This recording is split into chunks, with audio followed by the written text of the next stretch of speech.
క్లేశోధికతరస్తేషాం అవ్యక్తాసక్తచేతసాం అవ్యక్తాహి గతిర్దుఃఖం దేహవద్భిరవాప్యతే. అక్షర పరబ్రహ్మమును ధ్యానించుట బహు కష్టసాధ్యము. అవ్యక్తోపాసనను దేహాభిమానులు అతి కష్టముగా పొందుతున్నారు. అర్జున, అవ్యక్తమును ఉపాసించాలనే ఆసక్తి కలవారికి కష్టం ఎక్కువగా ఉంటుంది. దేహాభిమానం కలవారికి అక్షరోపాసన కష్టసాధ్యము. వ్యాఖ్యే అవ్యక్తోపాసనను గూర్చి 3-4 శ్లోకాలలో భగవంతుడు అందంగా, అద్భుతంగా, ఆకర్షణీయంగా వర్ణించడం జరిగింది. అది విన్న తరువాత అక్షరోపాసననే అనుష్ఠించాలి అనే ఆలోచన సహజంగా కలుగుతుంది. అనుభవం కలగాలి, అనుభూతి ఏర్పడాలి అంటే ఆలోచన ఒక్కటే సరిపోదు, అర్హత కూడా ఉండాలి. తల ఎంత ఎత్తులోనైనా ఉండవచ్చు, పాదాలు మాత్రం భూమి మీదనే ఉండాలి. నేల విడిచి సాము చేయడం ఎవ్వరికీ మంచిది కాదు. అవ్యక్తోపాసనకు మించిన అనుష్ఠానము మరొకటి ఉండదు. అక్షరోపాసనకు అనంతమే ఫలం. ఫలం ఎలా అనంతమో సాధనలో కష్టం కూడా అలా అనంతమే. అవ్యక్తోపాసన అందరూ వాంఛించదగినదే అయినా అందరూ ఆచరించదగింది కాదు. సర్వులు ఆచరించడానికి సర్వులకు సాధ్యపడేది కాదు. దుర్లభము, దుర్భరము. రూపధ్యానము ఉపాసనకు సంబంధించింది, స్వరూపధ్యానము అవగాహనకు సంబంధించింది. అందుకే అది స్వరూపానుసంధానము లేదా నిధిధ్యాసనము అని చెప్పుకున్నాం. అంటే అర్థం చేసుకోవలసిన విషయం. అక్షర స్వరూపాన్ని బుద్ధికి పట్టించడం అందరికీ సాధ్యపడే విషయం కాదు. రూపం ఆధారంగా ఉన్న సాకార ధ్యానమే మనకు సజావుగా సాగడం లేదు. ధ్యానయోగులందరికీ ఇది అనుభవంలో ఉంటుంది. దృష్టిని పరమేశ్వరుని రూపంపై సారించిన మనస్సు ప్రపంచాన్ని ఊహించుకుంటూ విషయాలలో ఊరేగుతూ ఉంటుంది. అవసరం లేనివి, అవధానాన్ని పాడు చేసేవన్నీ ధ్యాన సమయంలోనే జ్ఞాపకం వస్తాయి. మనం కళ్ళు మూసి ధ్యానానికి కూర్చున్నా మనసులో చలించే వాసనలు, విషయాలు రేకుల్ని విప్పినట్లు రెప్పల్ని విప్పుతూ ఉంటాయి. దుప్పట్లు కప్పినట్లు మాయను కప్పుతూ ఉంటాయి. రూపం ఆలంబనంగా ఉండి మనస్సును లగ్నం చేయవలసిన స్థానం ఒకవైపు తెలుస్తూ ఉంటేనే మనస్సు నిలవకుండా విషయాలను పట్టుకొని అటు ఇటు ప్రాకిపోతూ ఉంటే ఏ ఆలంబనం లేకుండా మనస్సును ఎక్కడ ఉంచాలో అర్థమేగాని అవ్యక్తంపై చిత్తమును నిలిపేది ఎలా? అందుకే అవ్యక్తోపాసన ఎందు ఆసక్తి కలవారికి అవ్యక్తాసక్తచేతసాం క్లేశము లేదా కష్టము అధికతరము, క్లేశః అధికతరః అంటున్నాడు భగవంతుడు. క్లేశము అధికము, క్షేశః అధికః అనకుండా అధికతరమంటూ తర అనే అంత్య ప్రత్యయాన్ని ప్రయోగించడం చేత అధికము కూడా ఉందని సూచించడం జరిగింది. అవ్యక్తోపాసనలో క్లేశము అధికతరము అంటే విశ్వరూపోపాసన అనే సాకారోపాసనలో కూడా క్లేశము అధికంగానే ఉందని అర్థము. శ్రమించనిదే ఏదీ ఫలించదు. ఏ శ్రమ లేకుండా ఫలితాన్ని పొందాలంటే ఏ ఫలము రాదు, చావు తప్ప. కష్టపడకుండా ఆధ్యాత్మిక సాధనలు ఫలితాన్నివ్వవు. పురిటి నొప్పులు పడకుండా బిడ్డను కనడం ఏ తల్లికి సాధ్యం కాదు.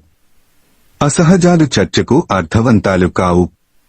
సగుణారాధన కూడా కష్టమే అయినా నిర్గుణోపాసన కష్టతరమనడానికి కారణం అవరోధం దుర్భరంగా ఉండటమే. ఆ అవరోధం ఏదో కాదు, దేహాభిమానమే. అదే అవ్యక్తోపాసనలో అడ్డు నిలిచే ప్రతిబంధకము. దేహాభిమానం. దేహాత్మ బుద్ధి అంటే దేహమే ఆత్మ అనే బుద్ధి కలవారికి దేహవద్భ్యః దేహాభిమానవద్భ్యః అవ్యక్తోపాసన సులభంగా ప్రాప్తించదు. రూపం లేని పరమేశ్వరునికి ప్రపంచం రూపంగా ఉంది. విశ్వము ఆయనకు ఉపాధి. ఉపాధి అయిన విశ్వము విశ్వేశ్వరుని కన్నా అన్యంగా లేదు. విశ్వం కూడా విశ్వాత్మయే. కాని విశ్వాత్మ విశ్వం కాదు. జీవుడు రూపం లేని ఆత్మ. దేహము జీవునికి రూపోపాధి. జీవుణ్ణి వదలి దేహం మనుగడను సాగించలేదు. కనుక దేహం కూడా ఆత్మయే కాని ఆత్మ దేహం కాదు. ఆత్మ లేకుండా దేహం ఉండలేదు. కాని దేహం లేకపోయినా ఆత్మ నిత్యమై ఉంటుంది. దేహమే ఆత్మ అనే దేహాత్మ బుద్ధి గల సాధకుడు ఆత్మధ్యానాన్ని కొనసాగించలేడు. ఒకవేళ కొనసాగించినా సాధన కష్టతరంగా సాగుతుంది. తనకు దేహం ఉంది అని భావించినంతకాలం దేవుడికి కూడా దేహం ఉంది అనే భావన సాగుతూ ఉంటుంది. రూపాసక్తి ఉండేవారు అరూప ధ్యానాన్ని ఎలా చేయగలరు? చేసినా క్లేశము అధికతరంగానే ఉంటుంది. కనుక అవ్యక్తోపాసన అనే దైవధ్యానము దేహాత్మబుద్ధిని త్యజించిన వారికే సాధ్యపడుతుంది. అంతవరకు కష్టము అధికమే అయినా అధికతర కష్టము కాని సాకారోపాసనే శ్రేష్టము అనేది అంతర్భావము. సాకారోపాసనలో శుద్ధిపడిన బుద్ధి నిరాకారోపాసనను సరళంగా కొనసాగించగలుగుతుంది. సగుణోపాసన ద్వారా అర్హుడైన సాధకుడే నిర్గుణోపాసనలో నిరాటంకంగా పయనించగలడు. రైలుబండిలో ప్రయాణం చేయాలి అంటే టిక్కెట్టును కలిగి ఉండటమే అర్హత.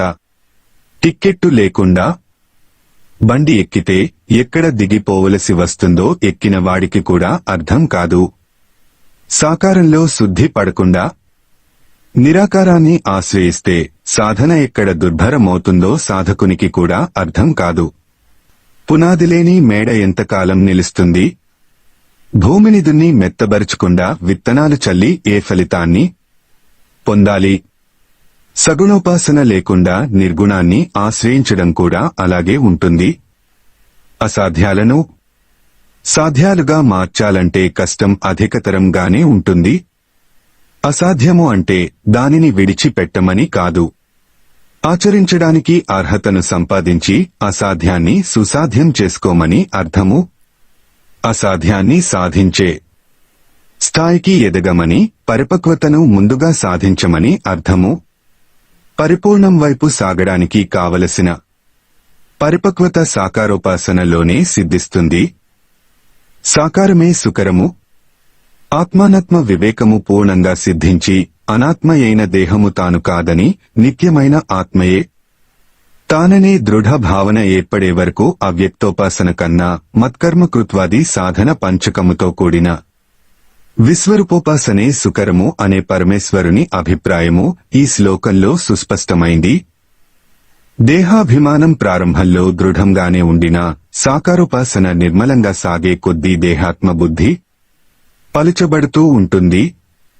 నాకు దేహం ఉంది, కాని నేను దేహం కాదు. దేహం నాది కాదు. దేహం నాదే అయితే నాకు చెప్పకుండా ఎందుకు అదృశ్యం అవుతుంది? మాటైనా చెప్పకుండా ఎందుకు తరలిపోతుంది? దేహం నాదే అయితే నేను ఉండమన్నట్లు ఎందుకు ఉండలేకపోతోంది? ఈ దేహం పరమాత్మది. ఆయన అనుగ్రహిస్తే నాకు అందింది. ఆయన ఇచ్చిన దేహాన్ని పవిత్రంగా ఉంచుకోవడం నా బాధ్యత. ఆయన ప్రసాదించిన దేహాన్ని ఆయన సేవకే వినియోగించడం నా అదృష్టం. సాకారమూర్తిని అభిషేకించడానికి అపకరించే ఈ దేహాన్ని ముందుగా శుద్ధ జలాలతో స్నానం చేయిస్తున్నా. అది కూడా దేహంలో ఉండే దైవానికి అభిషేకంగా ఆచరిస్తున్నా. ఈశ్వరోపాసనలో ఉపాసనా మూర్తిని అలంకరించినట్లే ఈ దేహాన్ని కూడా పట్టు వస్త్రాలతో, చందన తిలకాదులతో అలంకరిస్తున్నా. పరమేశ్వరునికి సమర్పించిన నైవేద్యాన్ని దేహానికి ప్రసాదంగా పెడుతున్నా. నేత్రాలు భగవంతుని దివ్యమూర్తిని పవిత్రంగా దర్శిస్తున్నాయి. దేవతార్చనలో హస్తాలు పావన మవుతున్నాయి. మంత్రోచ్చారణతో మాట శుద్ధి పడుతుంటే తదేక చింతనముతో చిత్తము ప్రసన్నమవుతూ ఉంది. దైవారాధనలో దేహాభిమానం పలుచబడుతోంది. ఈ విధంగా సాకారోపాసనలో దేహభావన క్షయించి పవిత్రమైన దైవభావన తేజోమయమవుతూ ఉంది. అవ్యక్తోపాసన శ్రేష్టమైనదే అయినా పరిణతి చెందని వారికి శ్రేయస్కరము కాదు. అక్షరోపాసన గంభీర మైన సాగరాన్ని ఈదినట్లే ఉంటుంది. కాని సాకారోపాసన సుకరమేగాక పవిత్ర గంగాజలాలలో స్నానం చేసినట్లు సులభంగా శ్రేయస్కరంగా ఉంటుంది. ప్రచండ తేజంతో భానుడు ప్రకాశించవచ్చు. అలాగని సూర్యుణ్ణి ప్రత్యక్షంగా ఎంతసేపని చూడగలం. కాని వెలిగే దీపాన్ని ఎంతసేపైనా ప్రశాంతంగా చూడగలం.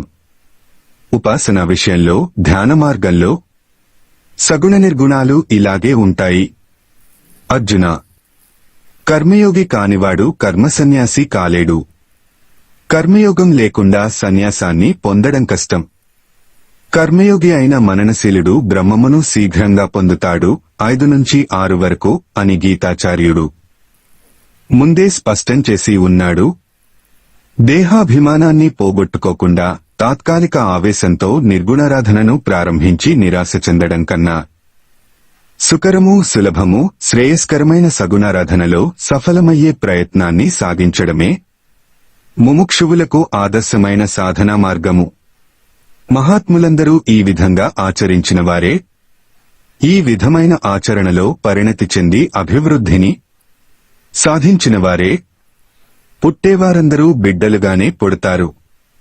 నెమ్మదిగా ఓ పద్ధతిగా పెరిగి పెద్దలవుతారు. మనం కూడా అలాగే మెల్లగా పెద్దవారి కోవలోకి చేరిపోవాలి. శ్రీ ఆదిశంకరాచార్య స్వామి తరువాత అలాంటి వారిని పేర్కొనాలి అంటే ఏ కొందరో వేళ్లమీద లెక్కెట్టేటట్లు కనిపిస్తారు. శ్రీ సురేశ్వరాచార్యులు, శ్రీ విద్యారణ్యులు, శ్రీ మధుసూదన సరస్వతి, భగవాన్ శ్రీరమణులు, ఇలా కొందరినే చెప్పగలం. కాని వీరందరూ గీతాచార్యుడు బోధించిన ఈ మార్గంలో చరించినవారే, తరించినవారే. అద్భుతమైన గ్రంథాన్ని రచించిన శ్రీ మధుసూదన సరస్వతి గొప్పనద్వైతి. అద్వైత సంప్రదాయంలో అసమానమైన ఆచార్యులలో ఒకరు. కాని వారి సాధన భక్త సులభుడైన బాలకృష్ణునితోనే ముడిపడి ఉండింది. భవ్యమైన బాలకృష్ణుని దివ్యారాధనలో వారు ఊహకందని అద్వైత శిఖరాలను అవలీలగా అందుకున్నారు. ధ్యానావస్థిత తగ్గతేన మనసా తన్నిర్గుణం నిష్క్రియం జ్యోతిః కించన యోగినో యది పునః పశ్యంతి పశ్యంతు తే అస్మాకం తు తదేవ లోచన చమత్కారాయ భూయాచ్చిరం కాలింది పులినేషు యత్కిమపి తన్నీలం తమోధావతి. అక్షరోపాసనలో ధ్యానమగ్నమైన చిత్తముతో నిర్గుణము, నిష్క్రియము, ప్రకాశేక స్వరూపము అయిన అవ్యక్తమును యోగులు దర్శిస్తే దర్శించని నా మటుకు నాకు యమునా సైకత శ్రేణులలో అలరిస్తూ అల్లరి చేసే నల్లని పిల్లవాడే కళ్ల ముందు వింతగా కదులుతూ ఉండుగాక. ఎంత మనోజ్ఞమో, ఎంత మనోహరమో ఆ మధుర మంజుల మనోజ్ఞ మోహనమూర్తి మనోహర రూపంలో మధుసూదన సరస్వతి మనస్సు మంచులాగా కరిగిపోయేది, వెన్నలాగా చల్లబడేది. అదంతా సాకారోపాసన వైభవమే. ఇంతవరకు వరుసగా 3 శ్లోకాలలో నిర్గుణారాధనను ముచ్చటగా చర్చించిన గీతాచార్యుడు సర్వులకు ఆచరణ యోగ్యమైన సగుణాన్ని కొనసాగిస్తున్నాడు. ఇక ఈ అధ్యాయమంతా భక్తిమయంగానే సాగుతుంది. నిర్గుణ వైభవాన్ని తరువాత అధ్యాయం క్షేత్రజ్ఞ విభాగ యోగంలో చర్చిస్తాడు.